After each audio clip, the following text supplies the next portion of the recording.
Hello, everybody, and welcome to this very, very special edition of The Brand. You guys know, bro, I don't usually have special editions of The Brand because let's face it, bro, I'm from the wrestling business, so I try to do as little work as possible and make as much money as I can. So I don't tend to add to the workload. But I got to tell you guys, man, a couple of weeks ago, this documentary came out. First, it was at Sundance. Then it came out on HBO. Documentary was called Leaving Neverland, all about Michael Jackson and the molestation cases that went down at Neverland. Victims, alleged victims. They did an entire documentary. The director was a man by the name of Dan Reed. Incredible 4-hour documentary. I was riveted by. I had my feelings walking away from the documentary. Then I did my show with everybody. If you listen to The Brand, me, Ben, and Stevie, we did our show. And, Ben, I got to first say, I was taken back because your initial response, Ben, you were very, very angry coming off of watching this documentary. Yeah, I mean, we try not to get too emotional conspiracy Horsemen wise, but we've been following everything from Pizzagate, Pedogate, and the downfall of Hollywood. And it was just enough's enough after we kind of went through that, and I kind of felt burned. I've had enough. I've talked about this on my platform at hackerhamin.podbean.com. I'm just kind of done with it, and now it's time for action. So if what we pan out to be true and my mind doesn't change, I'm ready to go to the mausoleum and back up the wood chipper and fire the casket right in there and blow them through one more time, just for good fun. You know what I mean? Stevie, now, Stevie, what was your? I know you saw part 1 and 2 separate, and you really didn't want to comment on when you just saw part 1. I know you've seen all 4 hours now. Stevie, what did you walk away with? Well, the obvious thing was we talked about it in the locker room and last night on the Horsemen that. It did what it was supposed to do. It had a very emotional effect on me. Part 1 did, and then 2 hours before we recorded and streamed the Horsemen, I finished watching part 2. So it was all fresh in my mind and still processing all that stuff. I think the general thing that I came away with from a logic standpoint was, nobody appeared to be an innocent party throughout this documentary. And also, they could have done without the 175 drone shots. That was a big heat to me there. You could have got it done in 90 minutes, my wife said.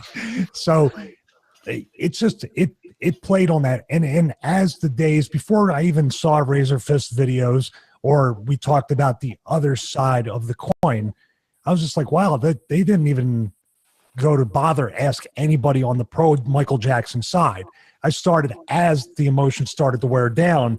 I started to say, wait, calm down. You've seen things that are tilted one way or the other. So let's see what's going on here. And the thing that blew me away, and we'll get into it, the thing that blew me away at the end of the Horsemen was we started talking about the Sony thing and the speech he gave and how he was dead like very quickly after that. And this was an ongoing thing for years. And that raised the red flag at the end to me. And that's where we're at today right now. And the VP of Sony, by the way, the former VP of Sony, Corey Rooney, wound up admitting after Michael Jackson's death that while he worked there, they actively sabotaged the Invincible album so that he would become a motivated seller for his ATV music catalog to Sony. So there was a lot of... Hold on a minute. We're not going to come in here on a debate all cordial and friendly after we try and play that, and you're not going to work your gimmick. You're going to come in hot right now and give that again. I'm not here. I'm not going to have to go and put my headgear on, and then we're going to have to come back in here hot. Now give it to us. Give me the and Razor. Not only that, Razor, I'm setting up for the big intro, bro. and you just blew it, bro. Razor, let me handle the before moderation. his music even hit. He was on the ramp. I know. Yeah, nobody's Razor, in Gorilla letting the people are walking out of the ramp and they do what they want. Yeah, because Razor, let me tell you something. Once I hand it over to you guys, I'm out, bro. So let me set the scene. Okay. So that's Ben's take. That's Stevie's take. I'm going to tell you my take, bro. My take was twofold. Number one, guys, Stevie, Ben, Jeff, you guys can back this up. Bro, being in the wrestling business for almost 30 years and being a writer and having to deal with talent, bro, part of my job was being a psychologist and a psychiatrist. In other words, bro, I learned quickly when I was being worked. I knew who was working me, why they were working me, what they were looking for, and I also knew who was being sincere and who was being honest. That came 30 years of training with the best workers in the business. So my knee jerk was, I saw these two kids, you know, Wade Robson and Jimmy Safechuck. I saw these two kids and I'm like, these kids are not working. These kids, my gut, my impulse, having the experience working with workers and liars, these kids are telling the truth without a shadow of a doubt. That's how I felt. Then I piggybacked that with the Oprah show. When Oprah had a special, you know, after Leaving Neverland, and her entire audience were survivors of abuse. And bro, these people, many of them told the same story over about a word they used was grooming, and how these kids were groomed through their parents and how we go from A to B to C.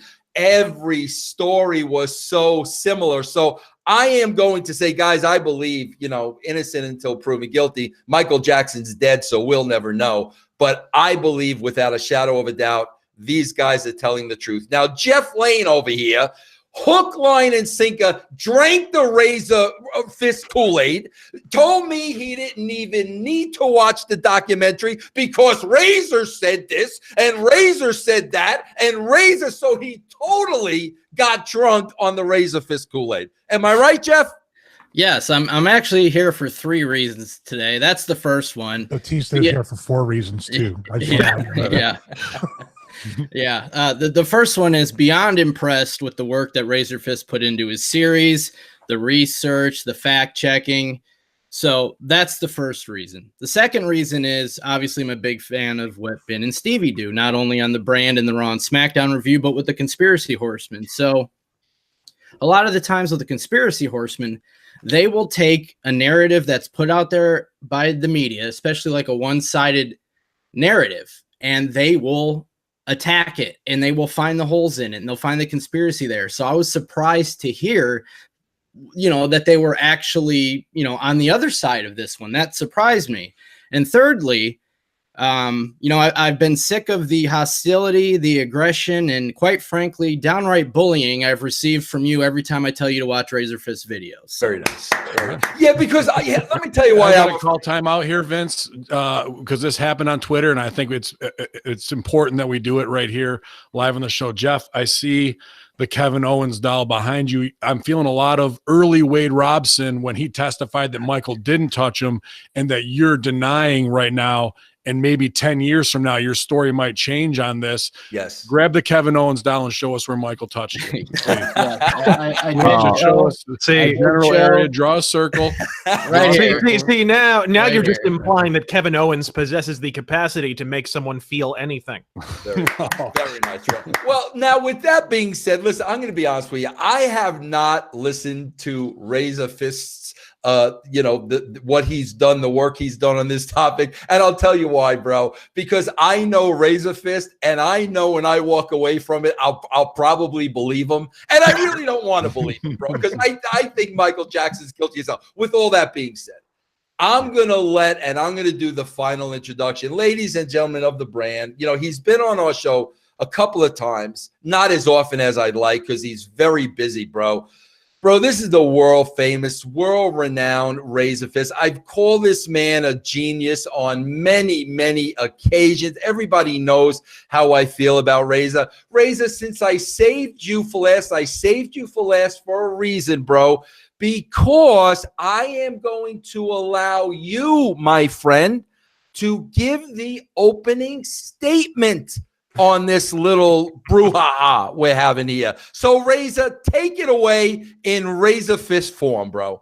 Yeah, I mean, invariably, you're talking. Jeff Lane was just talking about the blowback. What's the blowback? Well, you're not siding with the victims. Bullshit. I'm siding with the victims. The difference in this case is the victim's name happens to be Michael Jackson, or more correctly now, his family, who are now beset on all sides by salacious allegations that, thanks to a lack of defamation law, extended to the deceased, basically. If you're dead, you no longer legally can be defamed. They now, of course, are completely unactionable. If they speak up, they can be sued. Yet, not one word of the unsourced, emotionally manipulative, Leni Riefenstahl-esque propaganda piece can be legally acted against, because the dead, as far as U.S. law are concerned, are not entitled to defamation protection, which honestly is the takeaway from all this. This is one of the reasons they can get away with saying this. They had their lawsuit, which was thrown out. By the way, while that lawsuit was thrown out, Wade Robson was reprimanded by the judge, who said, and I quote, "No reasonable investigator would believe a single word of this," throughout his entire testimony, because he contradicted his own timeline. That was back in 2013. Then he filed it again because he found James Safechuck. And that's really ultimately the operative idea behind this documentary. They have to find more evidence. New victims count as more evidence. In other words, new accusers. They already had their day in court. They had their multiple days in court. So then they need other accusers to come forward. And the idea is, if other people watch this documentary and they see the money train about to leave the station, they're going to begin to pile aboard. And once they have new victims, they can go straight to court and try for the $1.5 billion lawsuit they were already trying to file against the estate. Wow. Ben and Stevie. That's a mouthful from Razorfist, bro. Go ahead, gentlemen. Well, I just want to lead off with the fact that did get me hot throughout the documentary, that, the timing of it, because we're very, very hot about the Corey Feldman thing, where he came out and he said he knows people, he's going to name names. And we said on the Horsemen, wow, we're going to hear something now. And then his fucking crowdfunding documentary movie that he's going to be producing for months and months and months, while allegedly more child actors or children in general are going to get sexually abused.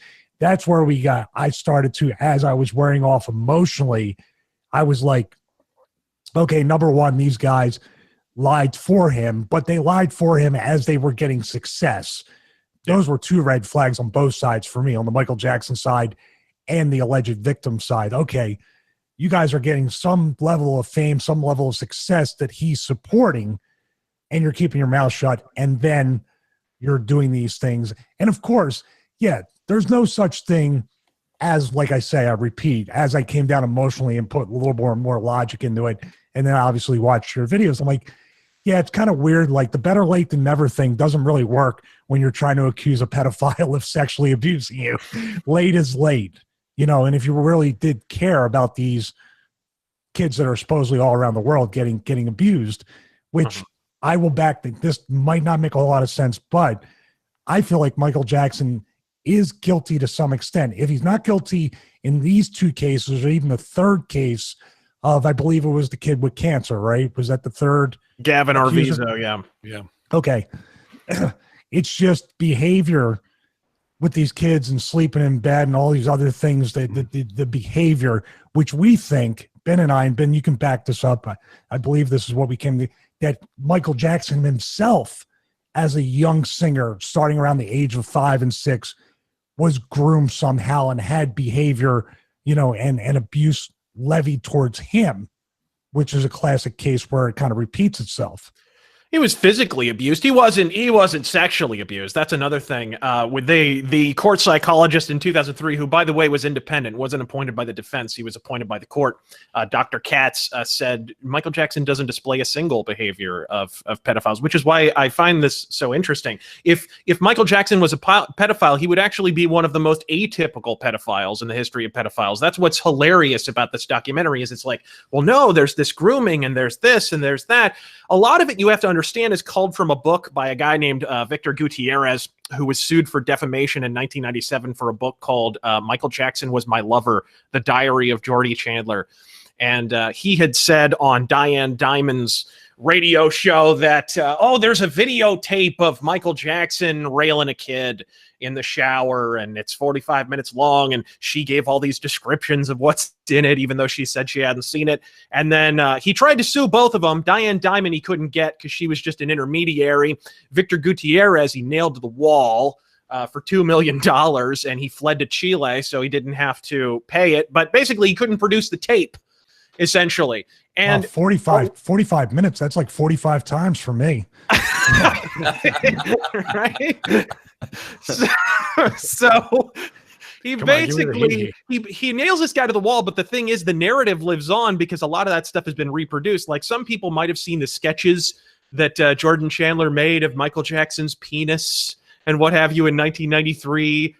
That's actually from Victor Gutierrez's book. The actual picture's never been released. So a lot of this narrative comes from this book, and the book was actually slanderous and defamatory and provably incorrect. And the guy got laughed out of court. So you get this kind of narrative, and really it's interesting. You have kind of two periods in the Michael Jackson allegations. You have pre-Victor Gutierrez and post-Victor Gutierrez.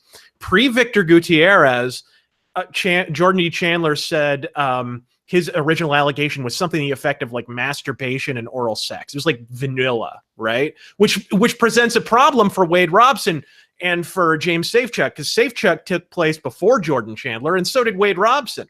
So, and by the end of their stories, you guys remember, they were like doing the dirty, right? It was like the Vivid Network. It was straight up the pooper. And the problem, of course, that then stems from that is, so he gets really, really graphic in 1992 or whenever. And then in 93, when he runs into Jordy Chandler, suddenly he's like, oh, you know what? I think I'd like to slow it down here and not. Because basically Jordy Chandler said there was no penetration because if he had said that, a medical examiner would have had to examine him and found out that there wasn't any trauma, essentially.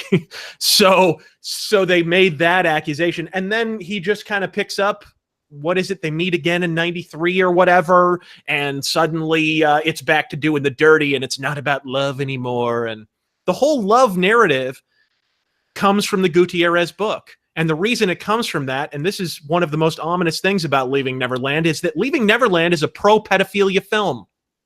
It's not an anti-pedophilia film. It's a pro-pedophilia film because it regurgitates a narrative from this book, and the book was written by a pedophile. Victor Gutierrez was a card-carrying member of NAMBLA.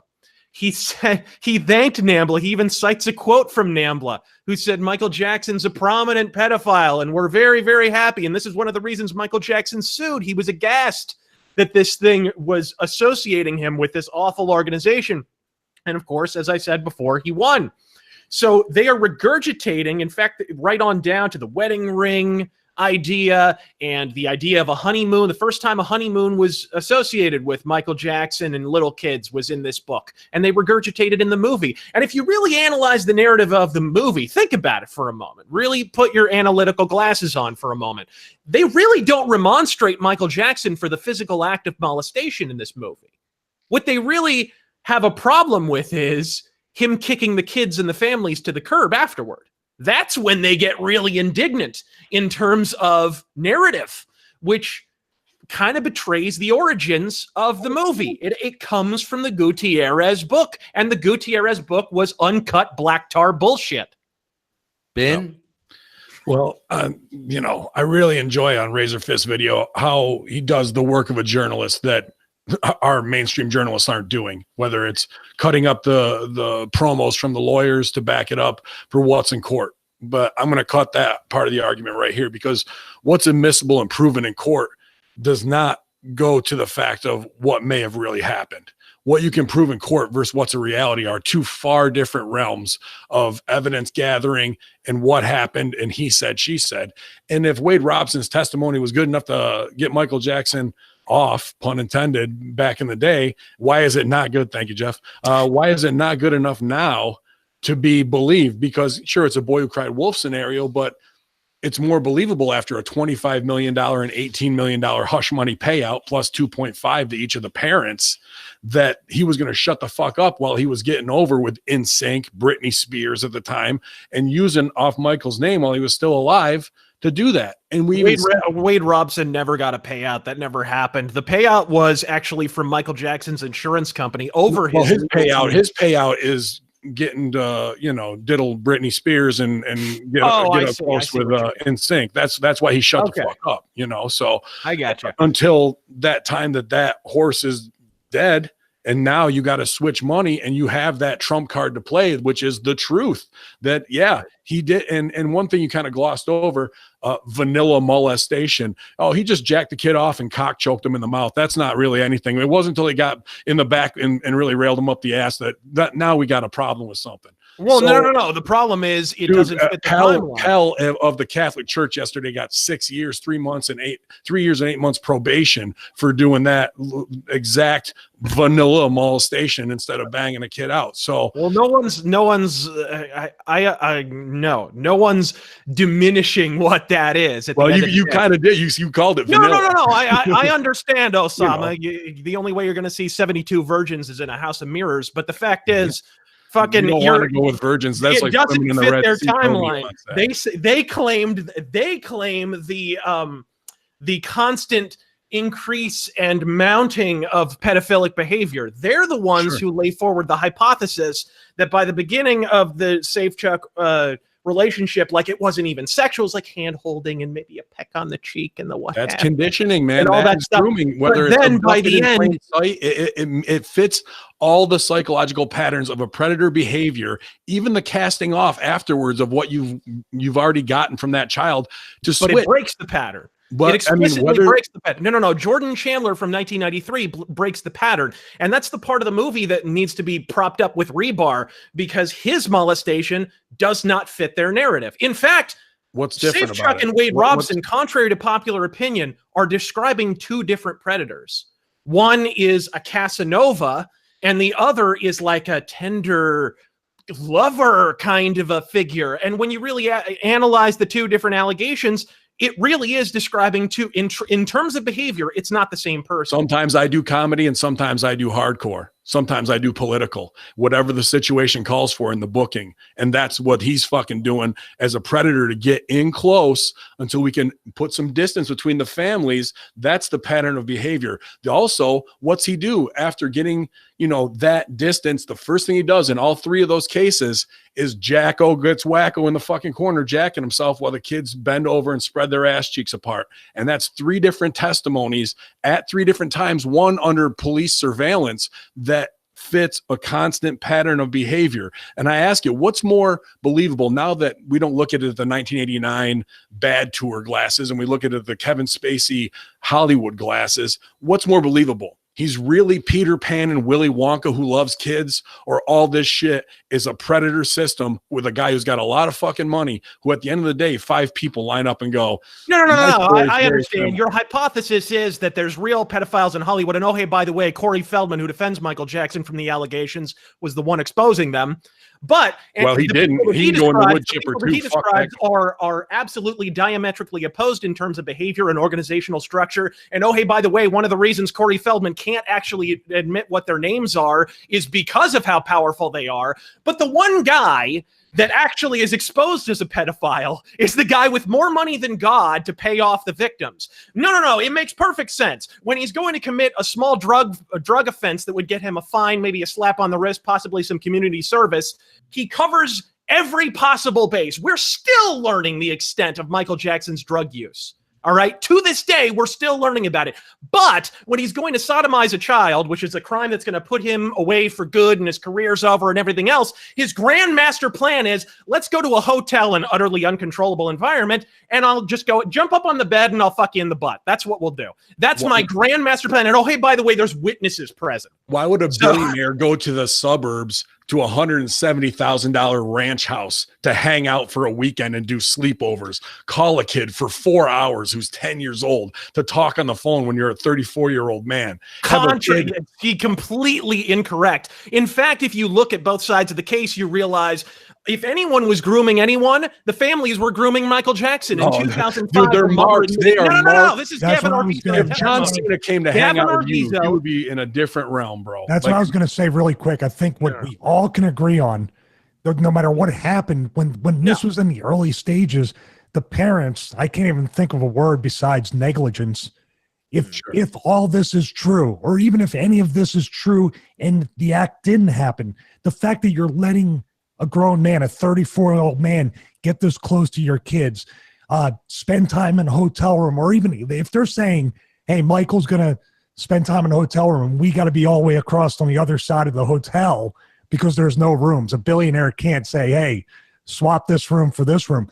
I think if anybody's a heel, like I said, there's no innocent parties apparently to me after seeing this documentary, but the biggest heels, and if you're not a wrestling fan, the biggest bad guys throughout this entire ordeal are every single member of the family outside of the alleged victims, especially the fucking parents. The problem is it's not just the parents. I'm about to quote Gavin Arvizo, the accuser from 2005. I'm about to quote his testimony from 2005.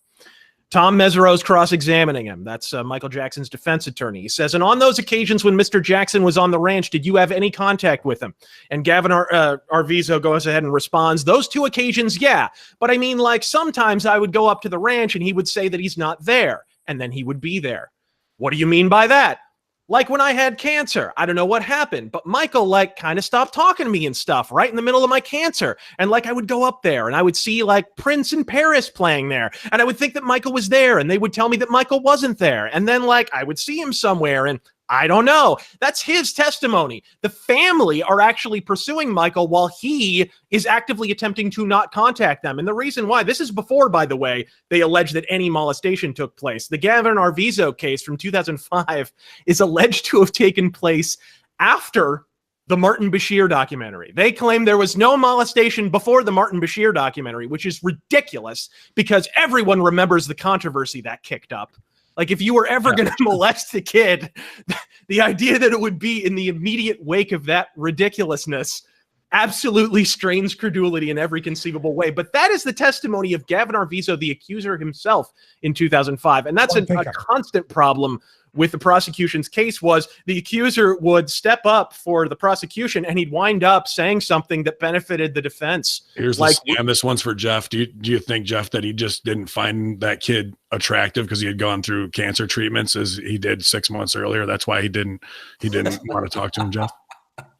Hey, I got no comment on that. Can I throw something out there, guys? Listen, that's the name of the episode. Razor, listen. Listen, I got to put on my smart looking glasses. That's the only chance I have. Razor, listen, I cannot go toe to toe with you. I do not have the intelligence of any of you guys. And I know that. I'm a simpleton, but simpleton is good because Razor, a lot of instances like this, let's look at this logically and at the surface. Before we dig, look at it on the surface. Now, Razor, let me propose this to you, okay? Here's Michael Jackson, bro, arguably the biggest celebrity in the world, the king of pop, definitely the biggest entertainer in the world, without question, okay, bro? You show anybody in the world the picture of Michael Jackson, they know who that guy is. They know who he is before the president of the United States. He has that kind of popularity. Okay, bro. If you're Michael Jackson, bro, are you now, with everybody knowing you and your popularity, bro, ask yourself this question. Are you going to start hanging out with children? Are you going to open up a Neverland ranch where you're just inviting children? Are you going to say, oh, yeah, I have sleepovers with children all the time? That's normal. Bro, when you have this kind of behavior, now what you're doing, bro, is you're creating a huge spotlight on yourself because now all of a sudden people are saying, wait a minute, bro. This is a 34-year-old man. This ain't normal behavior. Sleepover with kids? Bro, why would Michael Jackson put himself under that type of scrutiny, hanging around with children, sleepover with kids? Now there's a huge spotlight on him. Something's wrong here. Something stinks. Something's not normal. Why would Michael Jackson bring this upon himself unless there was a payoff for Michael Jackson, bro? Why would he do this unless there was a payoff for him, knowing the entire world was going to accuse him of this? Well, it's a mischaracterization of Neverland to begin with. I mean, if you listen to descriptions, firsthand descriptions, I had a friend who actually went to Neverland when he was a little kid. Oh boy, Jeff. I'm sorry, Jeff. If you hear descriptions of Neverland, like Kit Culkin, Macaulay Culkin's father, wrote a book years ago and described Neverland. You know, he said something effective. You know, I never saw or heard anything during my days of knowing Michael that would suggest he was a pedophile. And he would say something like, you know, I noted a busload or two, because the way it worked wasn't really like, oh, Michael Jackson's opening the doors and a bunch of kids are coming in and then he's gonna have a pillow party with them. You know what I mean? Like, it wasn't like that. In fact, he barely lived at Neverland at the time. In fact, by 1998, in his lawsuit with Victor Gutierrez, he had to give a sworn statement, something about, you know, where his place of residence was for some legal technicality. And he said by that point he was living in New York if he was in America at all, but he was touring the world so much he didn't even live in America for the most part. You know what I mean? But what would happen is Kit Culkin describes it. He says, you know, a busload or two of kids might arrive at the estate in, you know, on an afternoon and be taken straight to the amusement park or straight to the movie theater. And then just as swiftly, they'd be bussed back off the grounds. You know, he said, hold on. Sorry. So let me just get one thing in here, because this can go right to WWE. We've talked about this. Yeah. Their whole thing is this movement to use philanthropy as a way to do marketing. And what you just described to me is nothing more than bringing in a busload of kids to go, who's the weakest one? We'll put a tag on him. When I saw that video of the kid from the Pepsi commercial and they sent him over there and put the posters up in his room and thought the kid could dance and he's flopping around like, you know, half a seal out of water gimmick. And like, that was nothing more than some spank bank material for Jackson to go, yeah, he's the one. Yeah. And those kids might have been the exact same thing. Oh, yeah, sure. And then no employees ever spoke. It's not some Willy Wonka shit of like, everyone's going to have a wonderful time at my palace. It's I've got a that makes perfect sense. No. You're can using critical thinking now, just like how you believe, you know, Wade Robson was lying every single time, except when there was $1.5 billion in it for him. Completely. No. You're using real critical thinking think now. I'm trying to just give any credibility just like when the employees were totally. Parents? 100%. They weren't going to speak up, even though every employee under the yellow sun was trying to sell him out to tabloids. You showed that clip. You showed that None clip of them the described anything even approaching that. Okay, you showed that clip of the bodyguard. You think those guys aren't on the payroll still? Like they're like, we never saw Michael do some gay stuff. But he couldn't even inseminate his own wife for his kids. I'm not even talking about those employees. I'm talking about the employees that did turn on him. The Neverland Five had the longest civil trial in the history of Santa Barbara County, and not a single one of them described anything even approaching that. Nothing.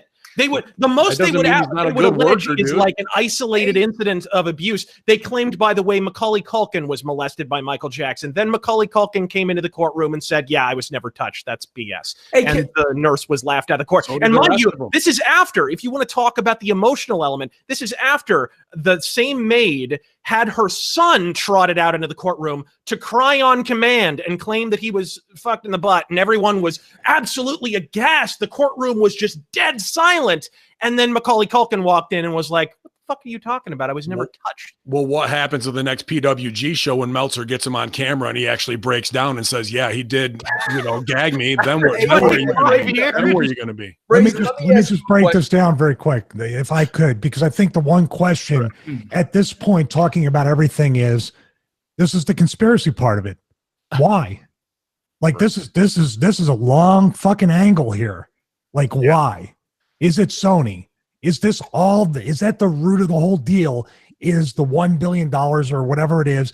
Is it just Is Fall McCartney in on it? Is Fall trying to get his? Don't get Vince started with that. Hey, Razor, let me ask you a question. Razor, let me ask you a question. What's that? The part, I don't remember whose mother it was, but the testimony of the mother now, not Safe Chuck or Robson. You'll remember which mother it was. The 93 mother? The mother who said that Jackson wanted the kid for a year. Which mother was that? Oh, yeah. It's Safe Chuck's mother who has her own. Do you not believe that testimony? I don't believe it at all. In fact, it explicitly contradicts the historical record, because at the time, Michael Jackson spent most of the year in Australia. He was on the Bad Tour. So it doesn't make any sense. They claim that happened because Safechuck was in the late 80s. That was 87, 88. Returning to the scene of the crime. Returning to the scene of the crime. 87, 88, 89 would have been. Well, that doesn't make any sense though, because Safechuck wasn't met in Australia. Oh, I was thinking Robson. Yeah. Yeah, well, Robson was met in Australia. They had a great big tour. In fact, that was probably the tour where he met Robson. 5-year-old kids all look alike. What are you talking about? You banged one, you banged them all in Australia. I mean, I see how it is. See, this is the problem. I think Hamin's got a harem. Oh, come on. It gets lonely in the desert, bro. Australia's got a really community. bad reputation. This Robson kid and these Iconics saying they've been working for 14 years. It's it's very shady. You can't trust an Australian 5-year-old. You just can't. Look, it comes right down to, in terms of the immediate goal, the plan is to pressure the estate to settle the lawsuit. Or failing that, they figure if they get enough visibility in the documentary, like I said, others will smell the money train. They might come forward, which allows them to appeal. And that counts as new evidence, of course. And by the way, you can quote me on it. If more people come forward, nobody has, strangely enough. But if more people come forward, they will absolutely file a new appeal. You can cut, print, quote it, whatever. But the more I think about it, the more firmly I believe. You heard about that Robson Family Fund that he set up? He set up like a charity for victims or whatever. The more I realize, I think he set that up deliberately because if the new victims are going to come forward, where are they going to go? They're going to go to him. He's got the lawyers, right? So automatically he gets a payday attached to whoever decides to come forward hereafter. You know what I mean? And by the way, the minimum donation amount on his website is $250. So where that money goes, anyone's got to have. Well, I feel like that's got to draw you to our side because workers are going to work. Like we said, nobody's innocent in this. And I really like how you hold the media's feet to the fire. And if you'd indulge me for just a minute, and not that I, claim Vanity Fair is any fucking, end all be all of media, but I'd like to get your take on a couple of these because they published something called 10 Undeniable Facts about the Michael Jackson sex scandal. And there's some of them are like, whatever, but here's a couple that, stuck out to me. And the first one is the $25 million and $18 million and then $2.5 million payouts of hush money.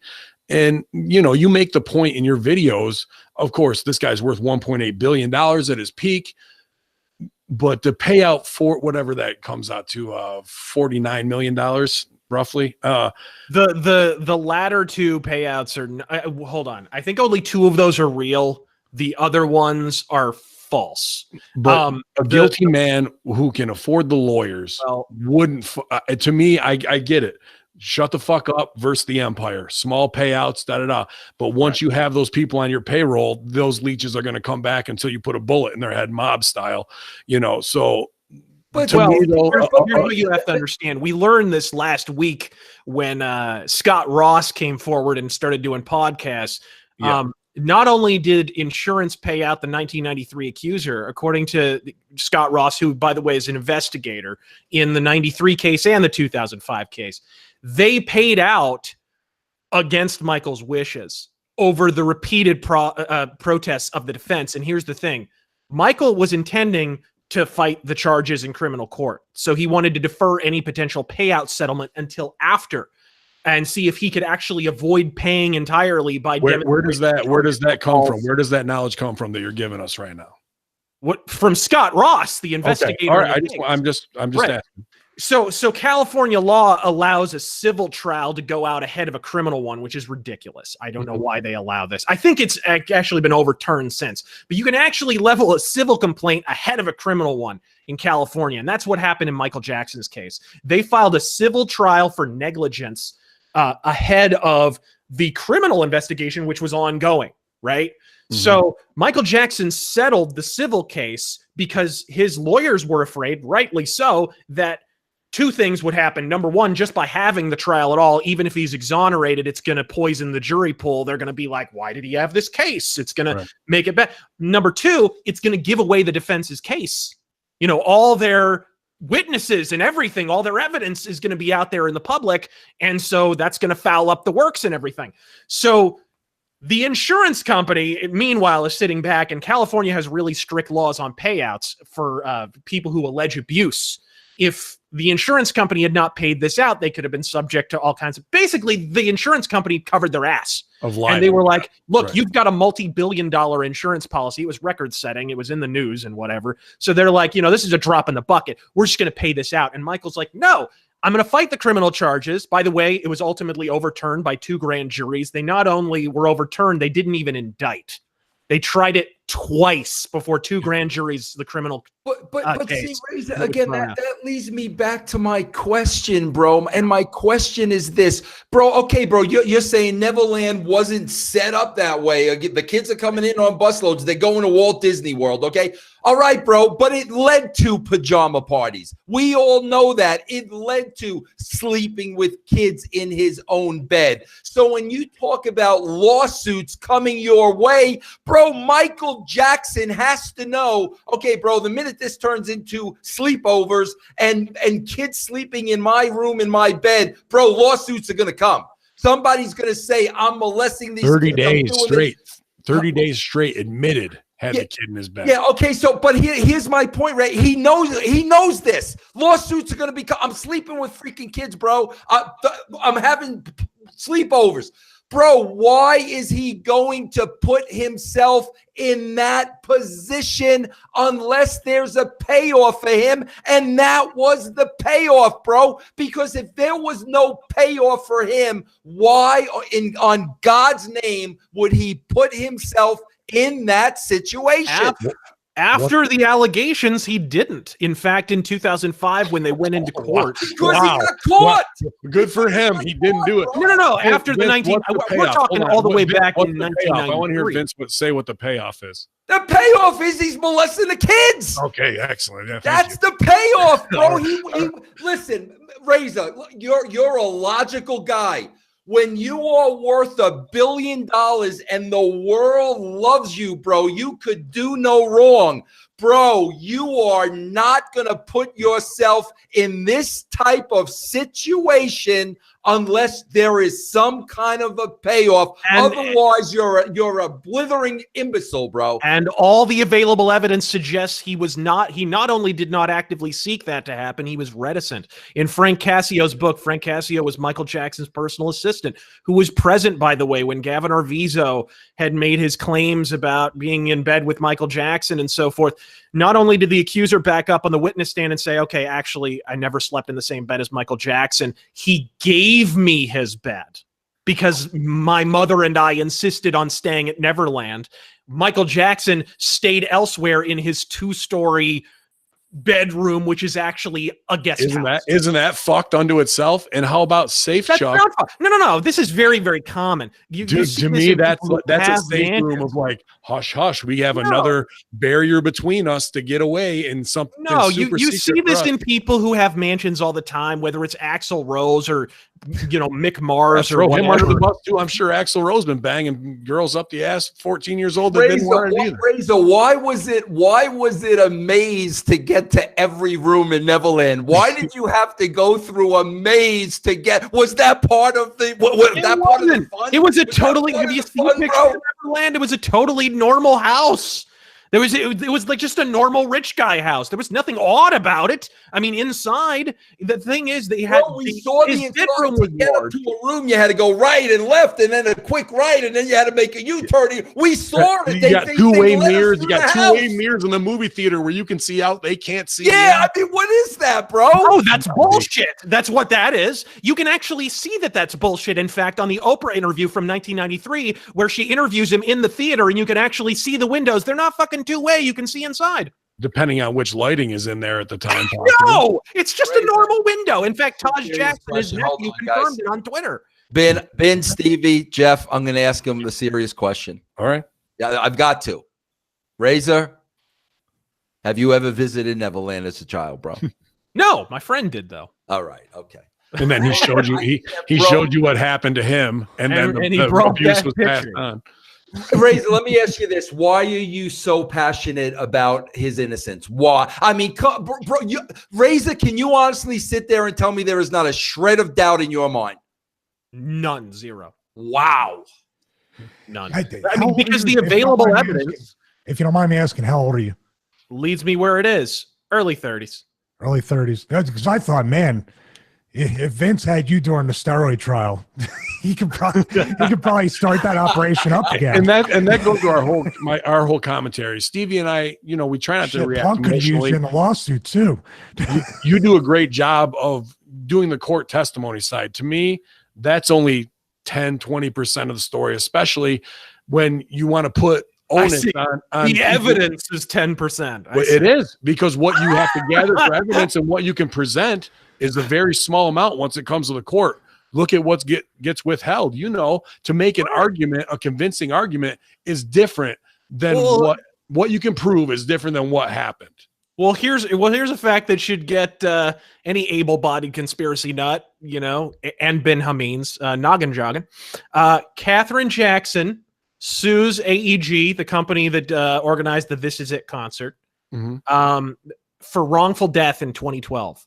The CEO for AEG, he lets fly this fiery invective in the press. The Michael Jackson legacy will soon be dirt, and so on. Immediately thereafter, Wade Robson and James Safechuck emerge from the woodwork, and they sue the estate. Their acting price, by the way, you guessed it, $1.5 billion. There's a coinky of a doggone dink, you know what I mean? Like, what? That's Hollywood scumbags are going to work. They're going to go for the big money that's there. Everybody knows, shit, he's dead. There's $1.5 million up for grabs. Did you not hear? Actually, I may not have said it. Katherine Jackson's lawsuit against AEG was $1.5 billion. Huh? It matches exactly. That doesn't strike you as odd? No, that's just people knowing that there's money up for grabs and they're going to go to it, and they're all shitbags, especially if your last name's Jackson. This one's for Jeff real quick. Jeff, out of all of the pedophile grooming names, which one was your favorite? Applehead, Little One, or what was the other one? Applehead, Little One, or Rubber? Other one, I think. Rubber. Excuse me. Don't put the hard R on the end of it. Which is fiction from Diane Diamond's Jeff, radio I'm going to show. call you one of those from now on. Which one? Bro, we saw the Little One. We heard the phone call, Applehead. bro. We heard Little One and Applehead. We heard it on the documentary. Yeah, I was replying to Rubba. And number two, he actually called his niece Little One. He called Todd. They all posted notes from that. It was just what he did. Vince, I could take it. It was just how he spoke to them. This is a giant kid. That's also a absolute truth in the grooming of pedophile conditioning for their victims as well. Disassociating and creating a own subworld where you're in love, and that's what a small child wants, is acceptance from their parents and to say good job, and you're hitting them at the right time. And so he pulls in the parents. 14, it's going to be a different dichotomy because he knows that he's hitting his puberty sexual peak, and he can take the kid gloves off. And let me try and bang you in the ass real quick one time before we go out. Well, that's a lovely fiction novel you've just penned. Now prove it.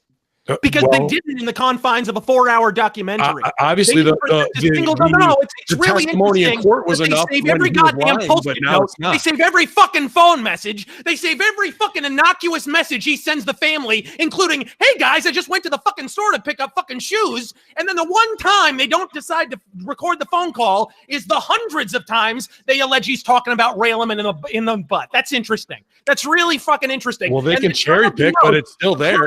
Wedding vows are saved, except for, "Hey, go pick up milk, Applehead. Hey, how's it going? I just finished recording a music video." What's your favorite part of Hawaii? Oh, it was spending time with you. It's really good. No, absolutely. Look, if you believe that a man held on to a molester's wedding ring until age 40 and it still fits him at 41 and yet he conveniently forgot the wedding vows, you believe Paris Hilton has never tasted cranberry juice.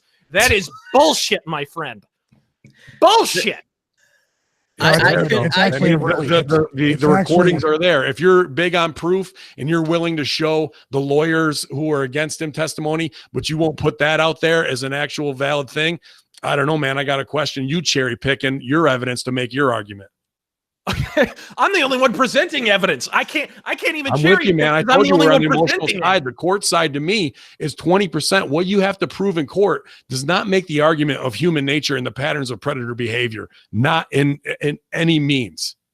But it's simply evident. I mean, that's fine. What you present important evidence and what's in the fucking back in boxes could be 80-20 to make your argument. And you do a great job in your videos putting that shit out there that no other news media is gonna. When you're talking about workers who work in audience through our fucking eyes, and you look at promos, and I can fucking call an NXT promo from a mile away, and I look at these guys spaced out, I would know through my bullshit meter when I'm fucking getting worked by anybody. You should be able to definitely smell the signs of getting worked from an emotionally manipulative documentary. Where the money is. I totally get he's in it for the money. I totally get it. By the way, I'm okay. Quick analogy. Oprah screens the documentary at her birthday party on David Geffen's yacht, who, by the way, is connected to Harvey Weinstein. Yeah, they were probably drinking adrenochrome and fucking 12-year-olds too. I don't doubt it. Harvey Weinstein had a documentary that actually debuted at Sundance and was scheduled months in advance. Harvey sends out a text. This is public knowledge, by the way. This was reported in the press. Harvey Weinstein sent out a text to just anybody he knew in the industry. This is like 5-6 months ago, saying, "Help me." That's all it said. Just help me. And suddenly, this documentary, Leaving Neverland, there's extremely strict criteria to actually be entered into Sundance. You actually have to approve. There's a screening process, whatever. They rushed this fucking thing. It was like a week they waited to push this thing out. It was not teased very long ahead of time. This Weinstein documentary had been scheduled for months, and suddenly no one's talking about it. I mean, do you even know the title of the Weinstein documentary? I don't. I haven't heard one word about it, one mumbling word. And it's funny that Oprah is best buds with Harvey Weinstein. And now all we can talk about, thanks to her special and this documentary, is Michael Jackson, who, even if he had done this, would still be dead. That still does bad biz for Weinstein. You know what I mean? Like, it's awfully convenient. That does bad biz for Weinstein still, because now everyone's like, all right, he fucked these actresses over, and now you're talking about kids. Dude, all that's going to do with R. Kelly, the same thing. They're going to put the heat that everyone's pissed off about on Michael Jackson on R. Kelly. He's going to get fucking thumped for all his shit, because they're going to look for who's still alive to scapegoat it. Here's what I know. Never mind courtroom evidence. All right.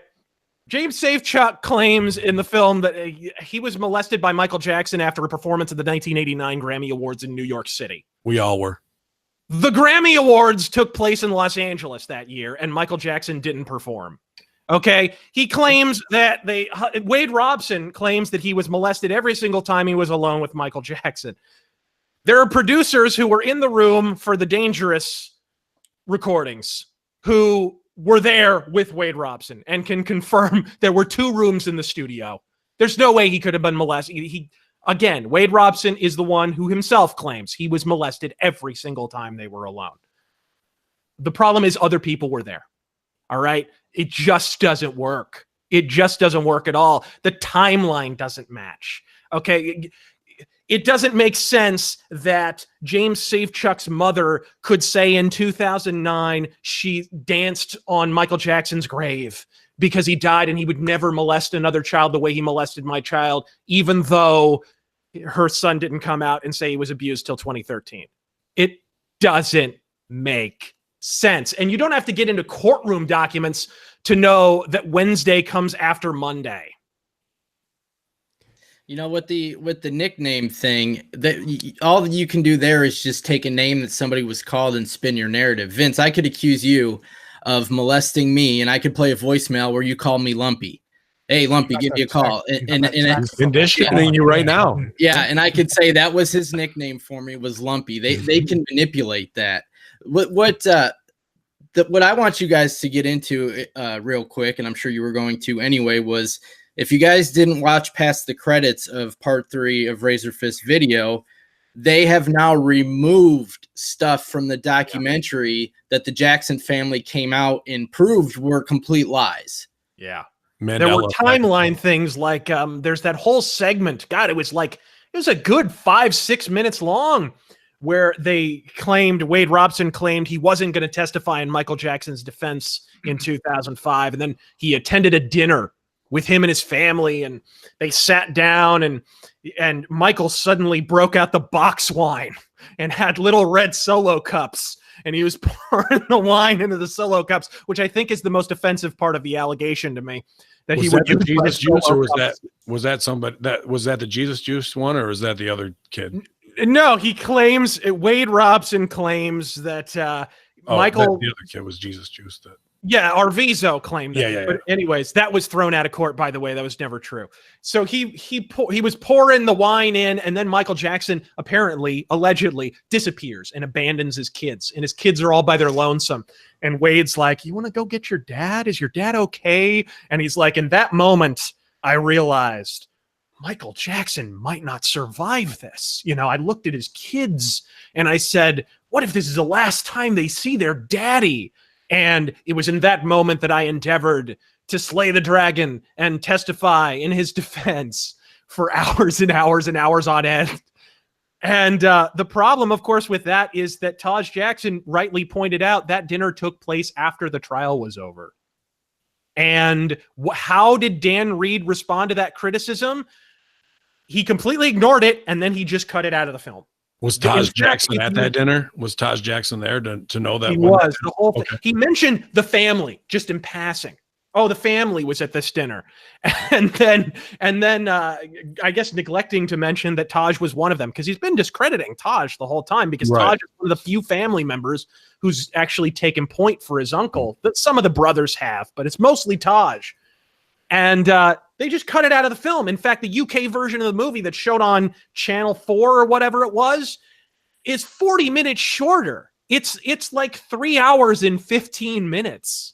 It went from 4 hours to But is that them cutting it to show it in one, or is that because of taking elements out that are libelous? No, they're both. Here's the interesting thing. BBC or Channel 4 doesn't have commercials, so they weren't cutting it for time for commercials, and they showed it in 2 episodes. If you check their website, it's in 2 episodes. It's just shorter. They just cut those parts out. They cut out the part where he talked about the dinner, obviously. They cut out the part where he had a mock interview with Michael Jackson. They cut out a huge part of that because the court transcripts emerged, and the full statement was not, oh, the best thing about being in Hawaii is being with James Safechuck. There's bullshit. The full sentence, they cut it off mid-sentence. He said, was being with James Safechuck and Jimmy's family, and I can't wait to see more of them.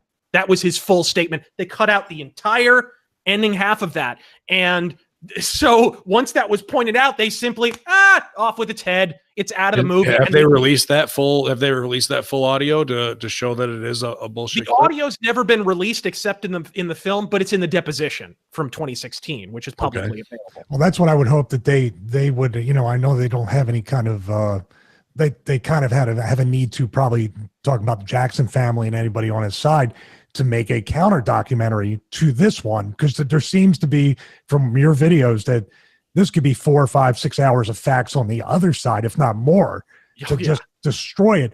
Is there a plan to do that, or is there any kind of rumor that might actually happen? Taj Jackson is currently fundraising for one, because he's not a wealthy man, and contrary to popular belief, Dan Reed keeps saying in interviews, he keeps making the rounds in media saying, oh, the Jacksons, why would I interview them? Because they have a financial interest in Michael Jackson, as if the accusers don't at $1.5 billion in lawsuit. But said, oh, they have a financial interest. Actually not true. Only Catherine Jackson, his mother, and his children get any money. Nobody else named Jackson is even remotely involved in the estate. And Catherine Jackson and Paris and Prince and all them, they just get a payout. They don't have any say in the company. They were just assured a payday. Everyone else in the family is not involved in the Jackson estate. It's run by 2 white guys, 2 lawyers. So, that's, at the end of the day, they have really no incentive at all for the most part. So Taj has to fundraise this for himself. He was in a pop group years ago, but he's by no means a wealthy man. Well, there's also been the interview. I think it just came out the other day. So you tweeted it out, Razor, with I think it was Michael's niece that dated Brandy Robson? Jackson. She dated Wade Robson for 7 years.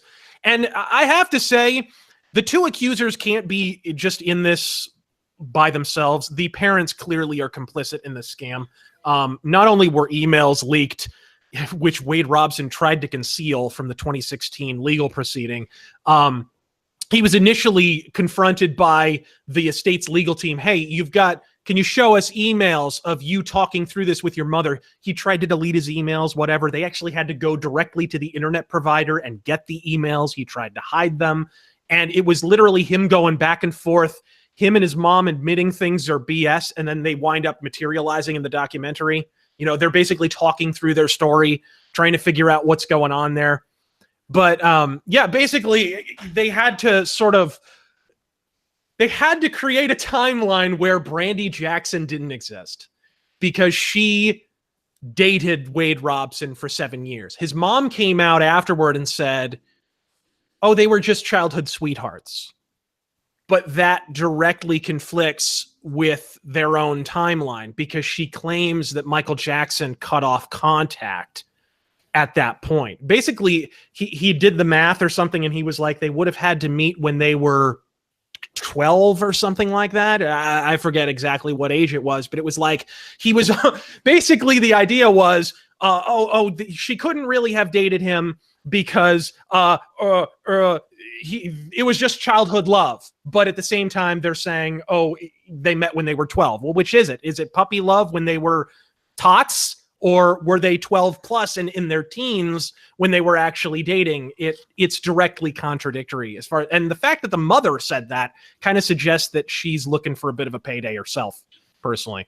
Oh, the parents, even if it is an anti Michael Jackson and pro victim documentary, the parents, like I said before, are far from innocent, and these are not good parents. Especially if all this stuff is true.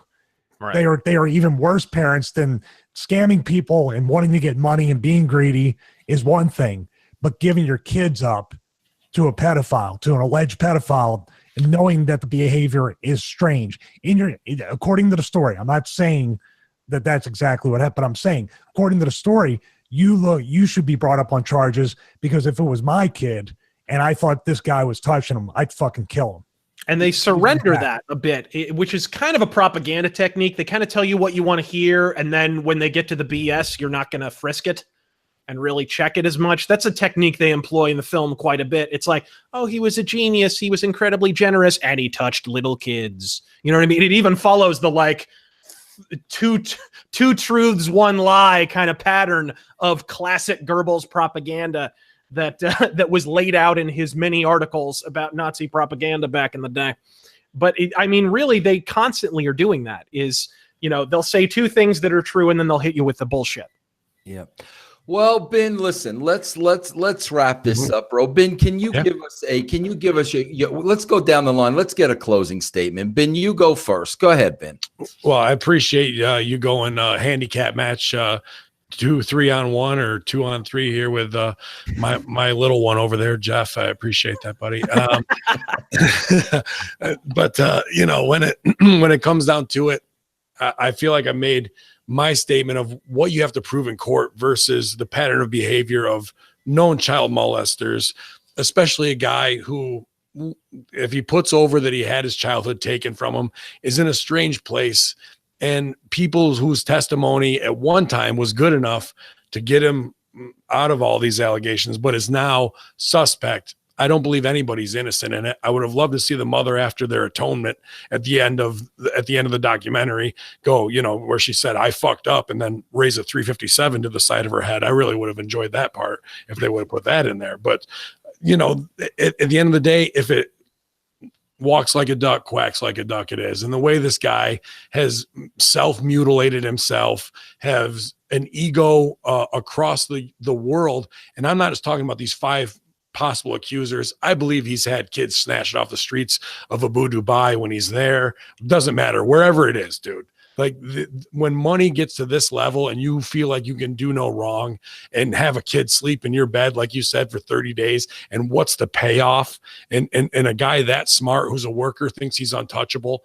from my angle, there's just a court and that aside of what they can prove, the proof of the pattern of behavior is there, whether it's his testimony, Wade Robson, true or not, of let's have drills to get our clothes on quickly. Let's have bells and whistles to get, alert systems, to have these secret kayfabe rooms and never doing it in one room, the danger aspect of it, because he's bad. He like they want to get caught at the end of the day. To me, this has all of the earmarks of predator behavior with a guy who has the money to do it in a closed environment that appeals directly to what he is fucked up and mentally challenged on, what was taken from him. I believe all that childhood and sexuality is intertwined, and all of this is a playground for him to be able to commit these crimes.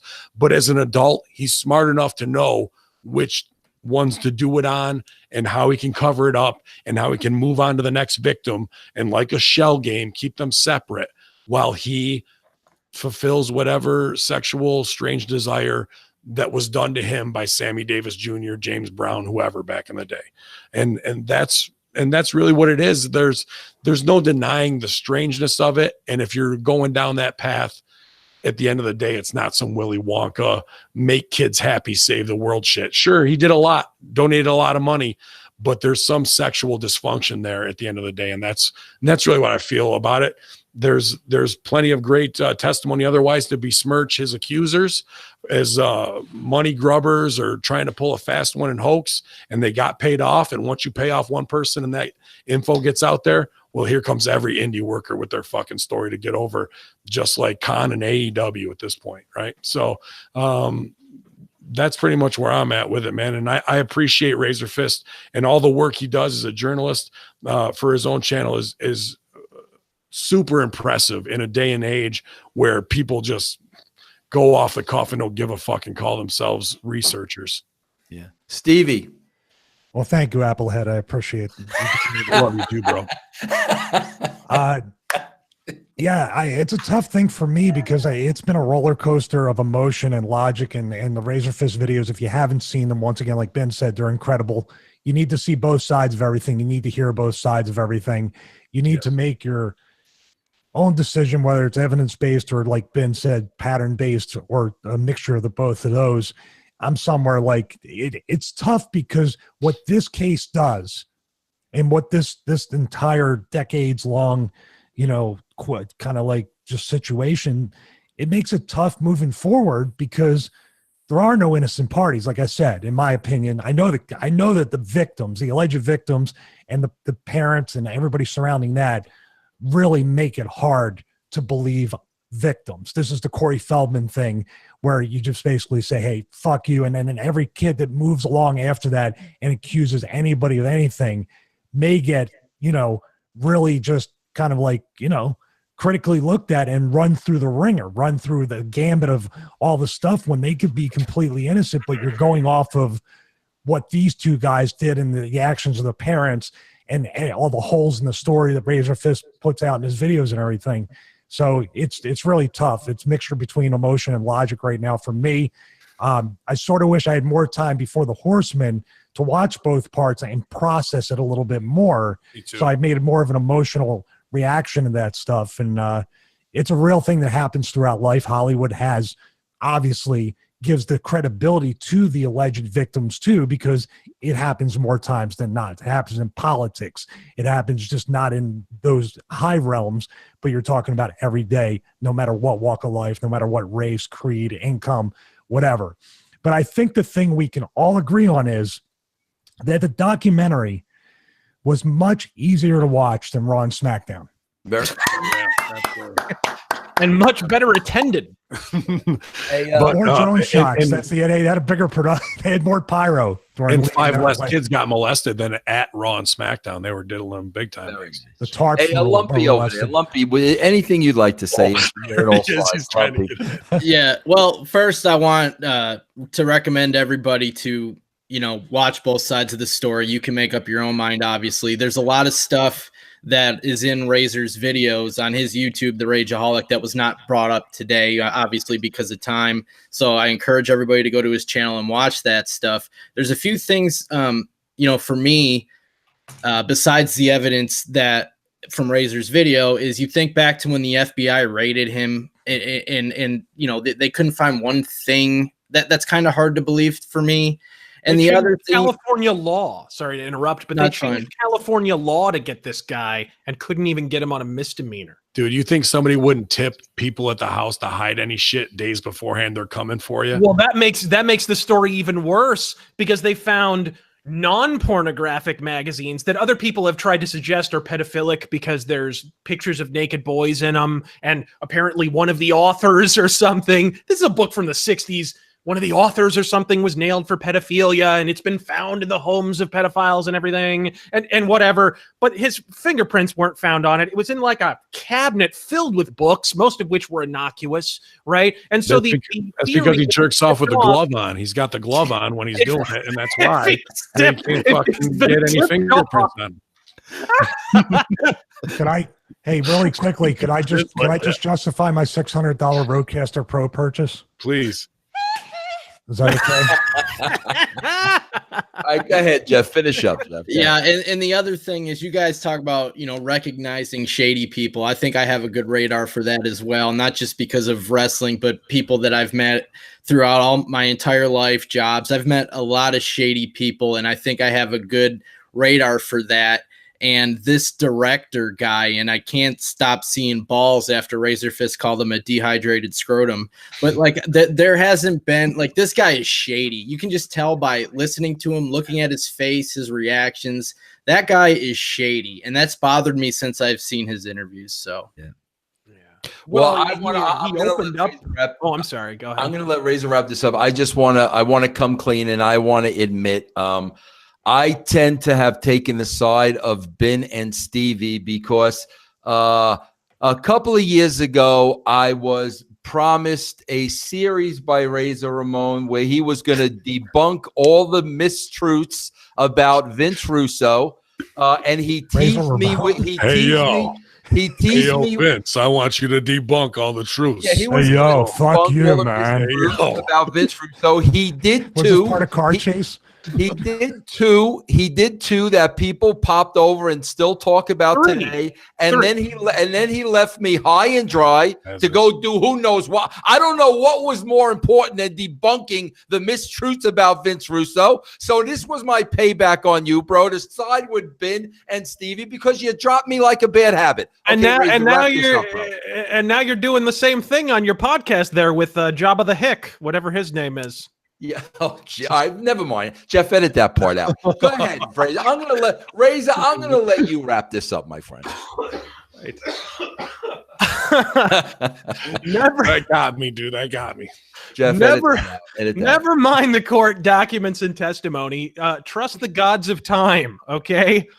Wade Robson claims Michael Jackson gave him the Thriller jacket, even though it was given to the costume designer Dennis Tompkins and auctioned off for $1.8 million to some random rich dude from Austin. Big deal. If you got 15 Thriller jackets and it worked once to molest a kid by giving him a Thriller jacket, you're going to go buy 15 more. Okay, but that doesn't explain why Harrison Ford would lie for him when he gave James Safechuck, the one and only, by the way. There's only one, believe it or not, Indiana Jones bullwhip, which was actually saying that Harrison Ford isn't doing a little bit of this behind the fucking scenes too. Well, he's busy dating that broom. What's her name? Yeah, the Callista Flockhart, the lawyer, whatever. Ally McBeal. You know what I'm talking about. Anyways, yeah, she looks like a 10-year-old boy. Why? Of course, you're going to switch over to that too. Are you kidding me? A young Wade Robson had a much larger rack than Callista Flockhart. But no. Where he's claiming that Harrison Ford gave him the bullwhip when it was actually donated to the Institute of Archaeology in London in 1990, or Safechuck claiming that he honeymooned with Michael at Euro Disney in 1988, even though Euro Disney wasn't built until 1992.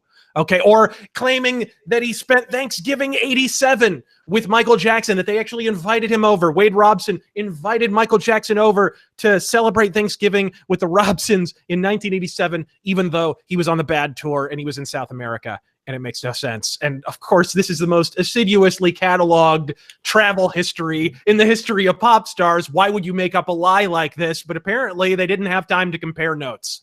I have no idea. Trust the gods of time, ladies and gentlemen. You can't decide to testify in a trial at a dinner that takes place after the trial.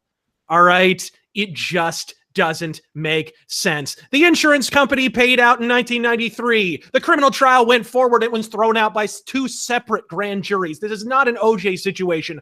OJ did not have his case dismissed for indictment twice a full decade before his case went forward, entirely because of media propaganda from Martin Bashir, which, by the way, after Michael Jackson's death, Martin Bashir admitted that entire segment on the bed with the kid. He demanded Michael Jackson get on the bed and hold the kid's hand. He had to convince him. He didn't want to. And then in 2005, when he actually took the stand, the kid actually said he never shared a bed with Michael Jackson.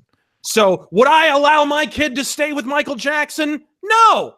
But neither would Michael Jackson, because he didn't want to share a bed with kids. He said stupid shit in interviews because he's socially awkward, because that's what Michael Jackson was in life then as now. Man was not guilty on 14 counts. In fact, in the new documentary, if a single allegation had been true, even one, he would have been guilty of at least one of the count, the 4 separate counts of child endangerment. They couldn't get him on a single misdemeanor. And the case was over in 4 months. It was scheduled for 5. Not just not guilty in record time, bitch. Wow. End of. Wow. All right. Well, listen. Hey, Razzie, listen, are you going to come back to talk about John Wick 3, bro? I'd be happy to. Okay. I haven't seen 1 and 2. Okay, guys, listen, listen, incredible. I mean, you guys, you just saw 3 incredible minds in Jeff Lane. And I got to be honest with you. I mean, guys, incredible. Hey, listen, you guys, you get this every week from these guys, every single week. Ben, we're going to get this video out everywhere. Stevie, we're going to get this video out everywhere, bro. Tell people where they can get this from you guys every single week, bro. Well, you can find my podcast platform at Hacker Hamin. That's Hacker, HackerHamin.podbean.com. Best in wrestling, best in conspiracy theory, news updates, and now politics. And new shows coming every week as we expand the platform. And also on my YouTube, youtube.com/Ben Hamin for the best in wrestling and conspiracy. And also here at russosbrand.com. So happy to be able to put this synergy forward and have open, real debates. That this is where real thought comes from, and we appreciate you guys tuning in and listening to both sides objectively. Watch for yourself, and please hit me up at Ben_Hamin and let me know what you thought. If you want to see me slap people across the face for $5, it's at Hacker Hamin on Instagram. But again, appreciate Razorfist walking into a handicap match tonight. But he was loaded for bear, so I'm not too worried about it. And Razor, let me tell you something about Stevie Richards. Stevie Richards is not trying to lure in children with his resistance bands like somebody else we know. Stevie Richards is changing the world, bro. Right. Tell them about it, Stevie. Listen, let's not start any stories about Michael Jackson luring kids with resistance bands. I know. You don't want that with the guy who spent most of his career in a half shirt and booty shorts. If he lured the kids with a resistance band workout program, there's holes in that. He's the worst pedophile ever. Michael Jackson actually was starting his own clique called the Blueya World Order. It was a little different. Jeez. So anyway, thank you again, once again, for passing it on to me, Applehead. I appreciate it. You can go to StevieRichardsFitness.com, the 12 and 16-week resistance band training programs. Really, I take such pride, and I'm grateful to have the opportunity to bring the most affordable, accessible workout programs out there, scalable all the fitness levels, direct email support with me. This is literally, no pun intended, this is my baby, and I was trying to think of a different word. That was probably not the right one. Can your baby stay with me for a year? Can your baby come over here? And I'll dress it in nothing but ProWrestlingTees.com/Ben Hamin shirts. Nothing but that, the best shirts at ProWrestlingTees.com/Ben Hamin.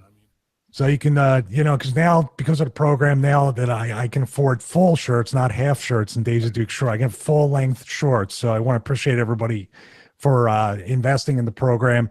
If you have any questions, you can always email me, StevieRichardsFitness@gmail.com. Follow me at Twitter at BWOStevie. and also at Stevie Richards on Instagram. I want to tell Razorfist there was a couple of years, no one knows this, that the right to censor might have actually been in the Royal Rumble and it fell through. Oh, that's a shame. I got It is a shame. the friend getting beaten up. Nobody's going to know what we're talking about because we talked about it before we went on air, but I get to meet Godfather and Bull Buchanan out of it. And Godfather, between you and me, puts on just a little too much patchouli. I'm just saying. Just a little too much of the splash. Now, Razor, where can not like you need my help, but where can everybody find you, Razor? Because you're all over the place, bro. You got an unbelievable following. No surprise why, but tell people where they could find you, bro. Well, pretty much the nexus of the Razor Force is twitter.com/Razorfist with a 0. Simple as that. Very, very simple to remember. From there, you get a link to the YouTube. You can get a link to my inane ramblings. You can get preemptively pissed off at me, so you can set up the eventual dethroning narrative that will lead you to become one of my most ardent haters. So Godspeed. Yeah, and Jeff, tell them about you, bro. Go ahead, Lumpy. Well, you can follow me on Twitter at JeffLane22, and of course, everything I do with Vince at russosbrand.com. All of our shows, you get links to our YouTube, all our free stuff on iTunes. Just go to russosbrand.com. You can see everything we do. And that is it, everybody. I want to thank, Stevie and Ben and Razor and Jeff. I thought this was incredible. It was everything I expected and more. Guys, check these guys out. This is entertainment, man. This is real entertainment. These are, these are interesting people. These are honest people with opinions. This is the real deal, bro. You can follow these guys every single week. For me and the brand, everybody, that is it. Thanks for listening and have a great, great day.